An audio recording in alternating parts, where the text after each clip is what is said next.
Hello everyone, welcome back. Kevin with Survivalist Sports. Guys and gals, I have the pleasure to do a review of the Nitecore NU25. Nitecore contacted me through YouTube, asked me if I'd like to do a review of one of their flashlights. I was like, yes, I would love to do a review of one of your flashlights.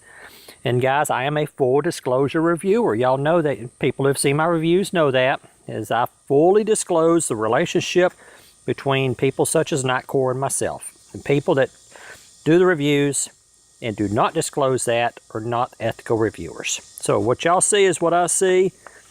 We're going to open this up. Let's see here. It says to cut along the line. I don't have a pair of scissors on me. What I do have though, it's one of my favorite case pocket knives. And boys and girls, you're not supposed to cut towards yourself. It's a big no-no. This thing opened up.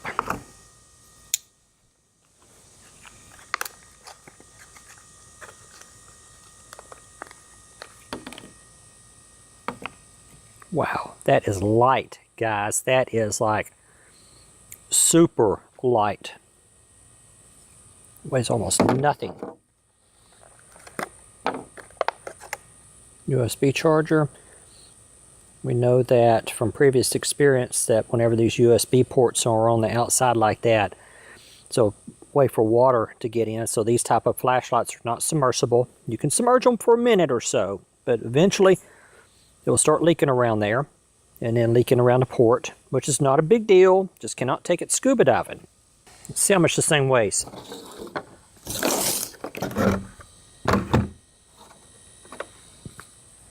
We'll weigh it with the headband. 1 ounce. We'll put the headband on there. 1.85 ounces, 1.8 ounces. Do that again, just to confirm it, make sure. 1 ounce, 1.85. I mean, the headband weighs almost weighs as much as the light does. Guys, we're going to go ahead and do the drop test. We're going to turn the flashlight on. Tell you what, let's turn on the white light. There we go. Now we're going to hold it at a height of about 4 feet. Going to drop it a couple of times.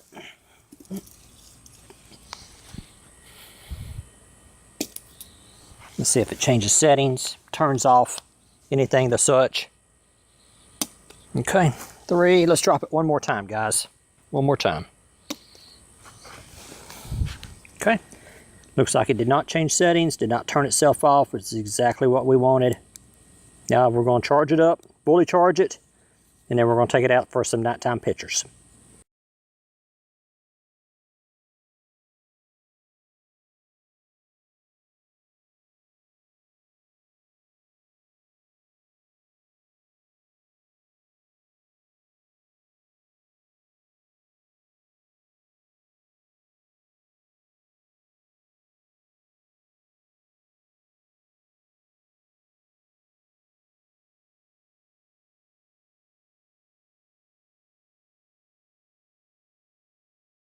Let's spend a few minutes taking a look at this up close. Been playing around with this for a couple of days now.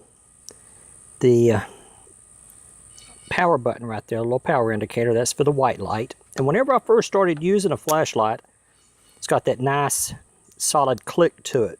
Here, let's get this up close to the microphone.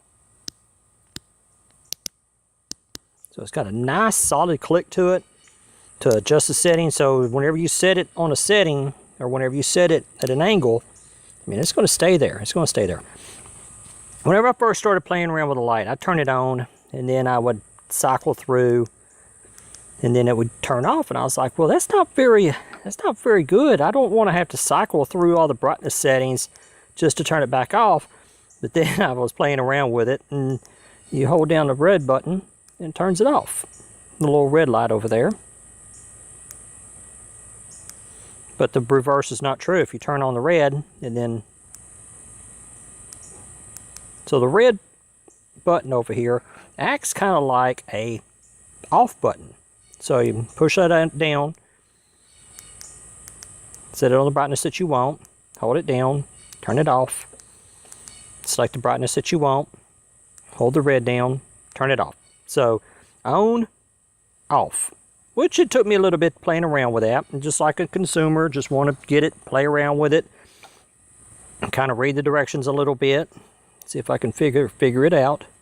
Something that I wanted to talk about while we've got this up close is that how nondescript these buttons are. See, they just kind of blend in. They're so close together that it's kind of easy to get them mixed up. You reach up there and you kind of have to feel around a little bit. I wish that they had been a little bit more raised, a little bit more, or spread apart just a little bit more, so you could have that, so you could feel in between them right there, guys. And that's one of the few things that I've been able to find that I wish that the flashlight had done different, or something that not really that I don't like about it, just wish that the designers had done a little bit different, is to make these a little bit more noticeable, filling them at night, and spread the buttons out just a little bit more. I found that it's easier to operate with the left hand than it is with the right. For some reason, having to reach over, it just seems like you have to reach over further with your right hand to turn it on and then to turn it off. But operating it with the left hand, and I'm right-handed, just it seems a lot easier using the left hand than it is with the right hand. Well, guys, what do I think about the Nitecore NU25? So I like it, and that's my honest opinion. Some of y'all are going to say, well, Kevin, you're going to like it because you got it a little cost to yourself. That's not true, guys. That's not true. I don't need...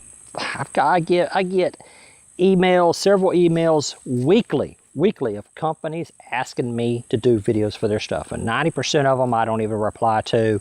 Look at them. Go the dogs. 90% of the stuff that I get an email asking to look at, I don't even reply to, because looking at it from my first opinion doesn't even meet my standards that I want to do a review of for it. The Nitecore NU25, I think, is a wonderful flashlight, wonderful headlight. Whenever you turn it on, okay, Kevin, let's get down to the nitty-gritty. What are some of the things that I like about it? One is the weight. It weighs less than an ounce. If you add the headband, it weighs less than 2 ounces, guys. Walking around the farm at night, it's just amazingly light. This is the lightest headlight I've ever reviewed, I've ever used. Over the decades, I'm 50, as I do this video, I'm 50 years old. I've been using headlights on and off for years and years and years. This is the lightest headlight I have ever used. That's just my honest opinion, guys. Working around, I could see working around a campsite at night, cooking some, not working, but around a campsite at cooking some noodles, using that red light around, sitting around with your buddies, which I've done before. I've done that before, had my stove set up at night. Nice winter camping trip. Had to use that red light to cook my noodles and stuff. I do not understand what the purpose of the flashing red is. I don't see a purpose for it in this type of light. Another one is, I wish, like I mentioned a few minutes ago, I wish the on-off switches were a little bit more easier to tell between the two. How this is going to work with gloves, I really don't know. I mean, the buttons are just barely 36 sticking up above the housing, a 32nd or so. And they would probably work okay with gloves, but they need to be spread out a little bit further apart, guys. It's like, okay, that's as for the charger.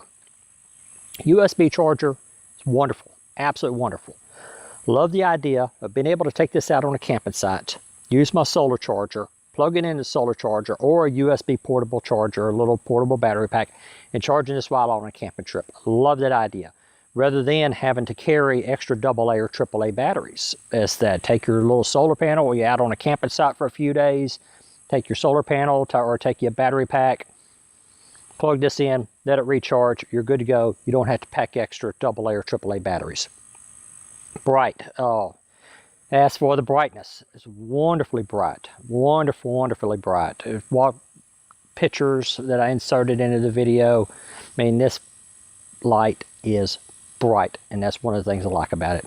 All right, so what's the final score? What is the final score? And that's a tough one. I mean, the final score is tough, guys, because there's so much to like about this light, and I cannot find I honestly cannot find anything that I do not like about it except the on-off switches, and those can be subjective. Some people may say that they don't mind the switches, so it really doesn't affect the functionality of the light. I'm going to give this around a 9.7, and just so y'all know, no flashlight, nothing will ever get a perfect 10 because there's so much that is subjective. One person may like this, one person may like that, another person this, another person that. So we have to give it a little bit of leeway for personal preference. It's probably one of the highest ratings I've ever given a flashlight on my channel, and I think that is a good, honest score, guys, of around a 9.7. Buster, my dog over there by the jalapeno pepper plants. I hope he doesn't eat one. Okay, so around a 9.7. I think that's a good fair score, guys. Even if you didn't use this as a headlight, it's so light, so compact. Charge it, throw it into a backpack. If you're thinking you're out on a hiking trip and you may not make it back by dark, and this thing's less than an ounce. Take the headgear off, throw it in your pack, and then you saved 3/4 of an ounce or 0.9 of an ounce or so. I mean, for those people that really count the weight of their backpacks, how much of their packs weigh. And if you really want to strip it down, get rid of the headband and just use the light as by itself. Something else is that the light does not have a memory, which is no big deal. Some people like a memory, some people do not like a memory. It's all subjective. It defaults to the lowest setting, which is fine for this type of light. I would not want to be on a camping trip, wake up in the middle of the night, grab my flashlight, turn it on, and then the last setting I used would be 350 lumens and just really ruin my night vision. Really ruin my night vision. And so defaulting to the low setting, I think, is the best option, best solution for this flashlight. All right, guys and gals, I hope y'all enjoyed the video. Post your feedback, suggestions, ideas, and I will talk to y'all later.